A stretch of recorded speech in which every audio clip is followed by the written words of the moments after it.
हिंगनघाट में महाराष्ट्र शासन के ग्राम विकास विभाग, जिला नियोजन समिति वर्धा तथा महाराष्ट्र राज्य ग्रामीण जीवन उन्नति अभियान UMED के संयुक्त तत्वाधान में उमेद वर्धिनी मार्ट परियोजना का लोकार्पण उत्साहपूर्वक किया।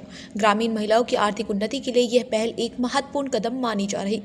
इस परियोजना का उद्घाटन विधायक समीर खुनावार के हस्ते संपन्न हुआ। इस अवसर पर जिला परिषद के मुख्य कार्यकारी अधिकारी पराग सोमन, नगर अध्यक्ष डॉक्टर नैना तुलसकर, समूह विकास अधिकारी ज्ञानेश्वर सावसाकटे, परियोजना संचालक वैशाली रसाल, अभियान प्रबंधक सचिन सावरकर सहित नगर सेवक एवं पदाधिकारी बड़ी संख्या में उपस्थित थे।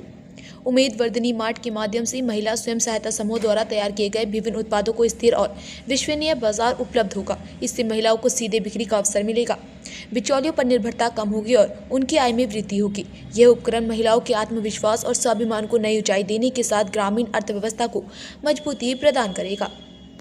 हिंगनघाट से योगेश लखोटे की रिपोर्ट।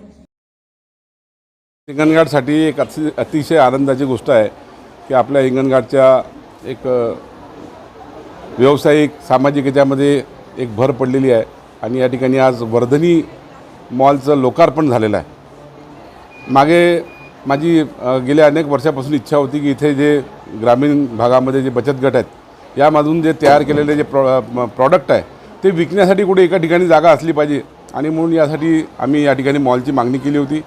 1 कोटी रुपयाचा निधी मंजूर झाला, या ठिकाणी जागा उपलब्ध झाली, या ठिकाणी बांधकाम झालं आणि आज प्रत्यक्षामध्ये याची सुरुवात झाली, लोकार्पण झालं। यामुळे जे ग्रामीण भागातील महिला बचत गटांनी तयार केलेले जे काही प्रॉडक्ट आहे हे या ठिकाणी विक्रीसाठी उपलब्ध आहे। याच्यामध्ये दोन गोष्टी आहेत की महिला बचत गटांनी उत्पादित केलेल्या मालाला चांगली बाजारपेठ मिळेल, त्यांना 2 पैसे मजुरी म्हणजे रोजगार मिळेल, त्यांचा उद्योग वाढेल आणि ग्राहकांना प्युअर माल मिळेल। आज ग्राहकांना प्युअर माल मिळत नाही। आज खूप साऱ्या गोष्टी अशा आहेत की त्यामध्ये केमिकलचा वापर केला जातो। पोटामध्ये आज केमिकल हे विषासारखं आहे आणि म्हणून या ठिकाणी जे केलेलं आहे खरंच तर महिलांनी आपल्या खेड्यामध्ये गावामध्ये आपला म्हणजे त्याच्यामध्ये प्रेमभाव मिसळलेला आणि प्रामाणिकपणाने केलेलं उत्पादन केलेली प्रत्येक वस्तू या ठिकाणी आहे। त्यामुळे लोकांनी जास्तीत जास्त खरेदी करावं असं मी आवाहन जनतेला या ठिकाणी करतो। महिन्यातून एकदा प्रत्येकाने या ठिकाणी हजेरी लावून बघितलं पाहिजे की याच्यामध्ये माझ्यासाठी काय आहे।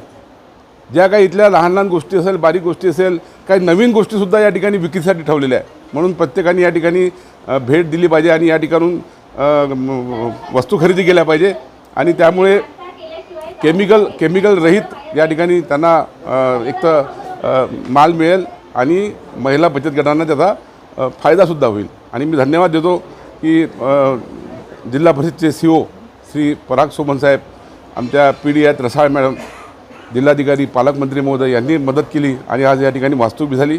या ठिकाणी एक फूड कोर्टसुद्धा आम्ही सुरू करणार आहोत बाहेर, जो फूड कोर्ट नेहमी सुरू राहील।